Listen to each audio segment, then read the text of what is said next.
So I'm going to give a quick overview in terms of where sort of the Palestinian political scene and space is, and where they've tried to insert themselves in a lot of these day after discussions, or where there has been very little place to insert themselves, much to the detriment of those that are on the ground, their supposed benefactors. So since the 7th of October, we haven't really seen the PA I mean, be proactive at all, to be quite frank. They have issued statements of condemnation here and there, and then they've had to retract them because obviously of the deep popularity that deep unpopularity that these statements have generated, especially at a time where the PA was already struggling with things like service provision, legitimacy. We had seen the rise of Palestinian militancy. They were continuously doing horrible at the opinion polls. Every successive poll prior to the 7th of October was indicative of how deeply problematic Palestinians were finding the PA. So it wasn't just a case of them being unpopular, but people were referencing the PA as a burden to their lives, as irrelevant to their lives. So that should really give you a good indication of how far things had stooped down south.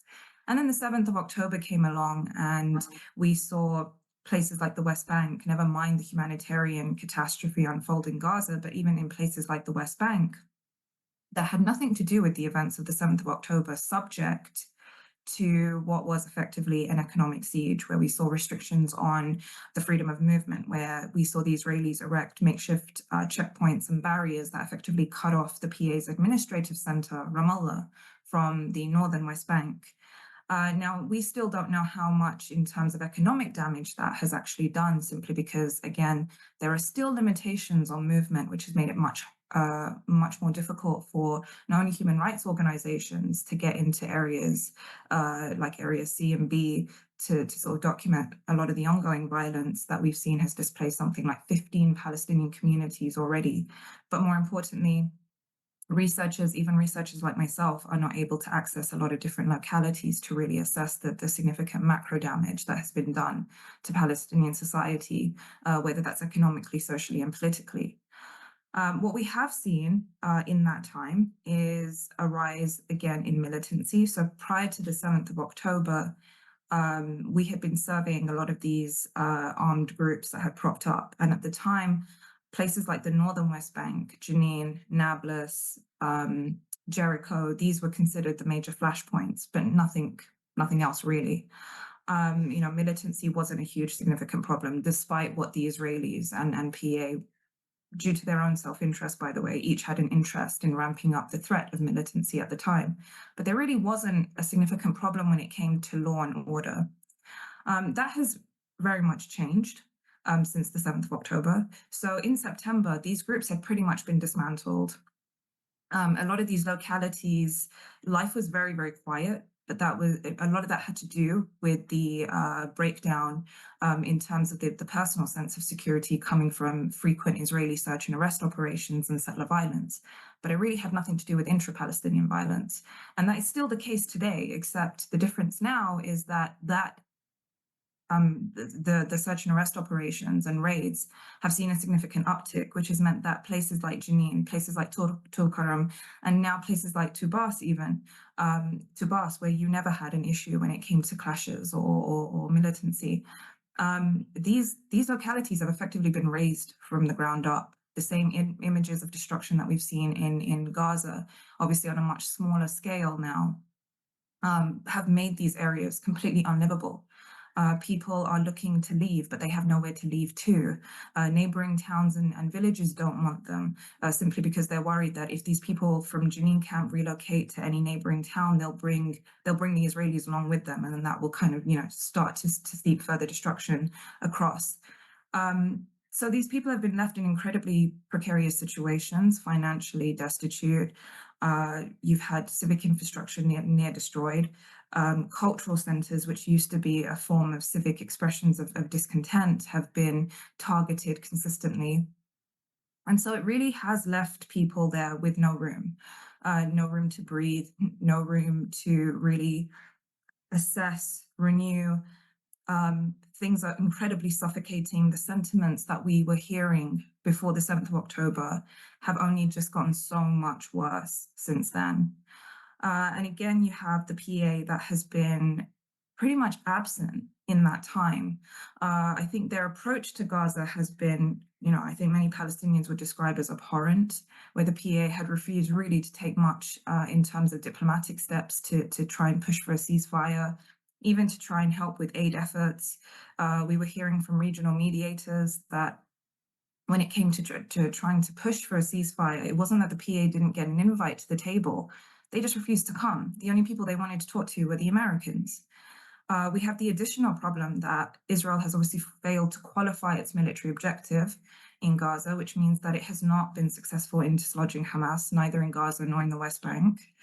Although their numbers and operation is very different in the West Bank, but in any case, Hamas are still an important political actor within the Palestinian body politic, which has left now Palestinians with a very difficult question, which is how do you pursue a process of renewal and reform that the international community is telling them is a requirement before they can attain things like a ceasefire, relief to Gaza, and some kind of serious diplomatic track that should lead to a political settlement.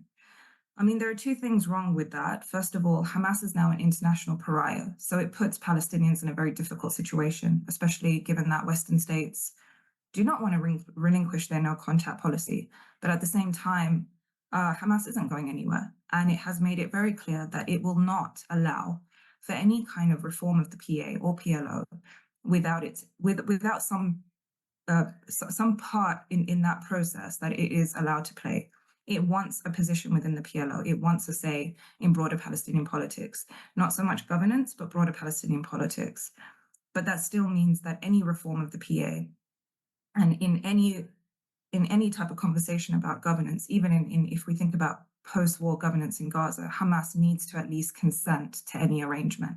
Otherwise, they can either be facilitators or obstructors to that process.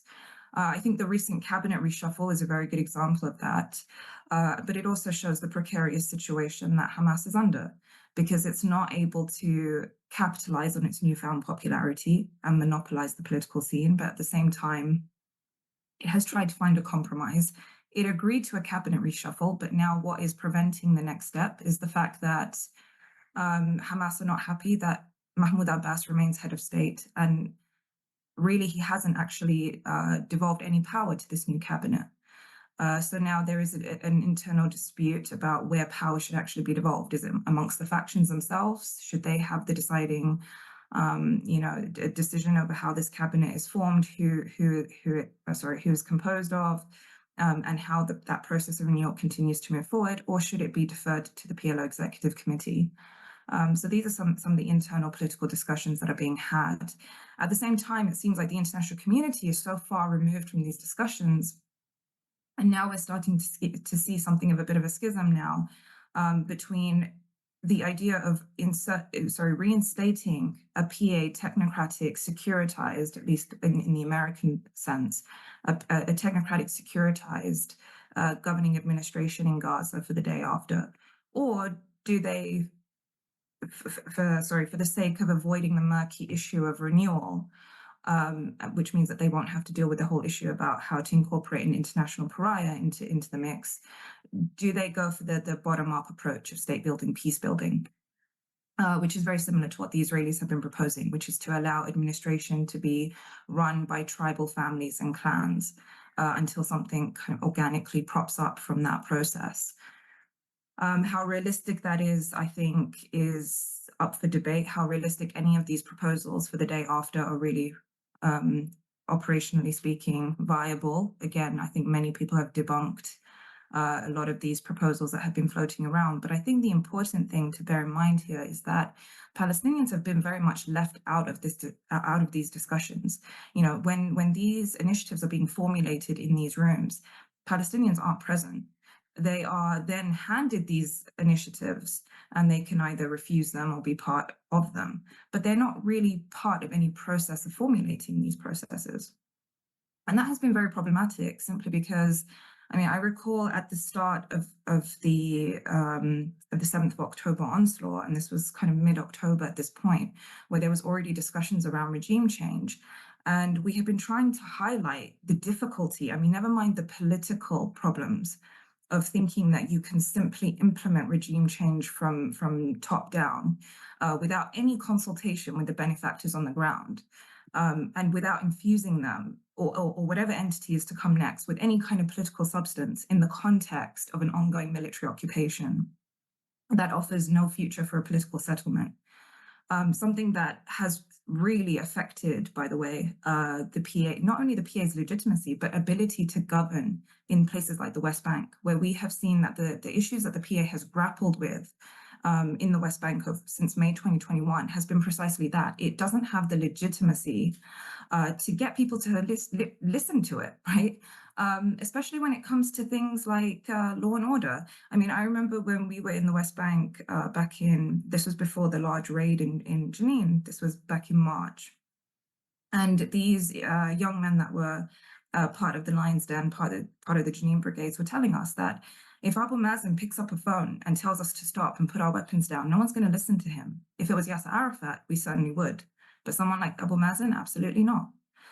So that should really tell you how significant legitimacy is, even when we think about more benign forms of governance and service administration. But in the same context of Gaza, when we were speaking to Gazans, many of them were telling us, how does this work? No one has governed the Strip since 2007 except Hamas. We also have tribal families, clans. Palestinian society is very tribal.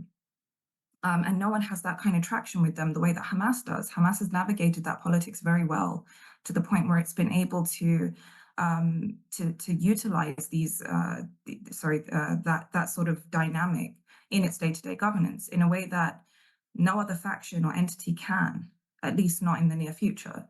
And these conversations that we were trying, or these obstacles that we were trying to put forward, especially to policymakers at the time, and even aid organizations, by the way, was just falling on deaf ears. You know, they didn't want to hear it. Either they didn't want to hear it, or, you know, it was just something that they weren't in a position to be grappling with at the time. Who knows?